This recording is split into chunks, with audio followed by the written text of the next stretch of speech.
Ladies and gentlemen, boys and girls, children of all ages, welcome to Robert Sports Show. I'm your host, Robert. Alright, the Collective, GCW The Collective has begun. We had our first show, Santino's Brother Wrestling, California Love. Just got over on Fight TV a little over an hour or so ago. We have about 48 minutes or so until the beginning of Josh Barnett Bloodsport 9. We have about 50 minutes until the beginning of Mark Hitchcock's Memorial Super Show. Both of those shows will be on tonight, later on today. And then later on after that, we have, let's pull the schedule up here, at 9 o'clock, or 10 o'clock Central Time, we have GCW DDT Goes Hollywood. At 10 o'clock, we have WrestleCon's New Japan Pro Wrestling and Impact Multiverse. We have at 7 o'clock a live Impact Wrestling, first time ever on Access TV.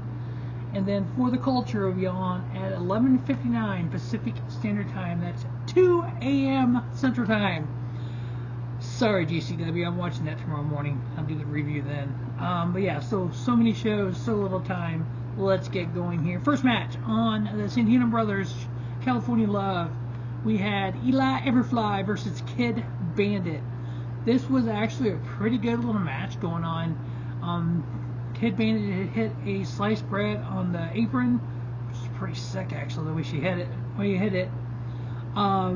Eli Everfly, he's got this weird little gimmick going on. He's got a green tongue and stuff, but I've seen him around different companies. Both of these superstars have been with, professional wrestlers have been with Game Changer Wrestling. The end of it was kind of wonky though. Kid Bandit hit Eli Everfly in the corner. It looked like Eli Everfly was just out of it, because when the referee counted, he went 1, 2. When he came down for 3, he came down like he was going to stop himself, but then Eli Everfly didn't kick up, so he didn't stop himself, so he just kind of like, I don't know what to do, let me end the match kind of deal. So Kid Bandit getting the pinfall victory there. I give it 3 1/4. Next up, we had a Scramble match. Who doesn't love a good old Scramble match? Everyone loves a Scramble match, don't they? It was the Santino Brothers Wrestling Inter-City Title #1 Contender Scramble match. We had Dick Haas Hog, Koto Hiro, El Primohenio, Alec, Tomas, and Richie. The sixth competitor was supposed to be Rob Shit, but he got hurt.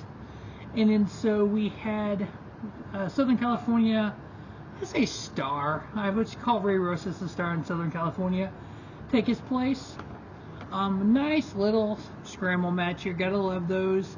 We had Dick Haas, the big boy. They all kind of ganged up on him at one point. We had Ray Rosas getting a victory there. He is now the #1 contender for the Santino Brothers Inter-City Title. That will be defended later in a triple threat match. And he did come out later and put his 2 cents in, so we got that to look forward to.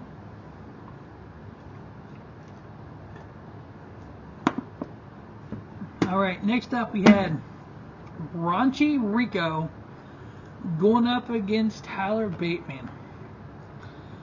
Never seen Raunchy Rico before, and I don't care to see him again. He's just like whatever. Tyler Bateman, I've seen him a multitude of places. I think Ring of Honor. He's part of Ring of Honor at one point with Vincent. Really talented. Two big guys. Tyler Bateman definitely talented. Kind of wasn't a whole lot to this match. Tyler Bateman got the victory. I give it 2 3/4. The next match, I would say, was match of the night, or at least the match of this card. We had the Bomb Squad, Cameron Gates and DKC going up against the Krusty Crew. Oh yeah, we had the Krusty Crew out there. Dom Debrick and Lucas Riley, the Krusty Crew. They were describing Dom Kubrick as, what do they say? He's good up there, good down here, good everywhere, or something. And then Lucas Riley, he's like 5-hour energies all wrapped into one. I'm like, oh my god. But seriously, these two teams put on a hell of a match. The Krusty Crew of Dom Kubrick and Lucas Riley did get the victory over the Bomb Squad. I gave it 3 3/4 star. I looked at it this way. If I gave that Scramble 3.5, I thought this was better. So I went ahead and went 3 3/4 for that. So that tag team match going to probably go down to one of the best matches of the collective.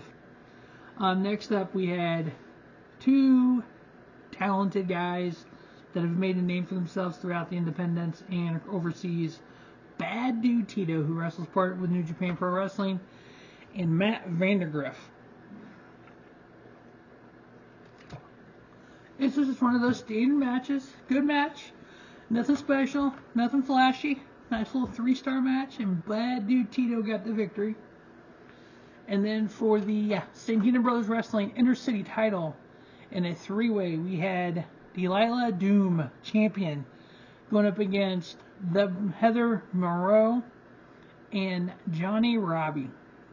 Heather Monroe, I've seen her in Championship Wrestling from Hollywood and a few other companies. Very talented women's wrestler. Seen her in multiple independent companies.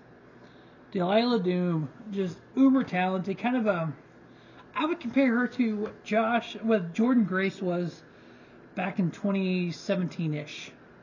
She reminds me a lot of a 2017 Jordan Grace.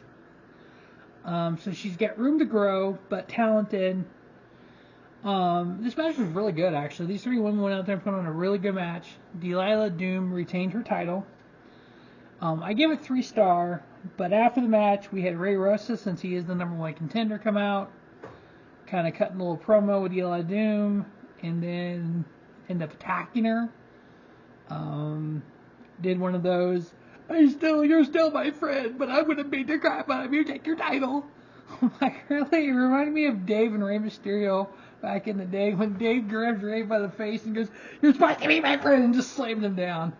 I was expecting that moment to happen, to be honest with you, but this little promo there with Ray Rosas and kind of the beard mustache he's got going on now, kind of that heel vibe from him.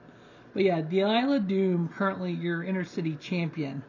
And then the main event for the Santino Brothers Wrestling World Championship. Champion, Cabrera. Oh, what are they? Latino body or something? Yeah, it was bad. I'm like, really, dude? You're not Eddie Guerrero, but whatever. Going up against Chocolate Thunder, Willie Mack. Willie Mack from LA. Intercity boy. Been part of Impact Wrestling, part of Ring of Honor. We see him at the Collective almost every year. So Willie Mack gave Cabrera a run for it, but at the end, Cabrera got the victory. I gave it 3 1/4. And then we had Cabrera calling out Slice Boogie, who was on commentary with Jack Farmer. Slice Boogie is a professional wrestler for NWA and for Championship Wrestling from Hollywood and different companies throughout the West Coast. He's been hurt. I didn't realize he was hurt when I hadn't seen him in a while. And he called in, so Cabrera called him out. He come out and challenged him and attacked him, and so we're going to have something going on there in the future. But Santino Brothers Wrestling can be found on YouTube. They're on YouTube channel. Looks like there's a couple of shows this year. So they got one coming up in a few months, it said. So I can't wait to kind of check that out there on the old YouTuber. But that was the first show they collected, the Santino Brothers Wrestling California Love. As always, thanks for watching Robert Sports Show, and stay tuned for the rest of the WrestleMania weekend as we get about it. You can check out all of last year's WrestleMania weekend shows on the playlist WrestleMania weekend here on Robert Sports Show. Don't just have a great day, have a spiffy. Robert Sports Show, your YouTube leader in sports sound content.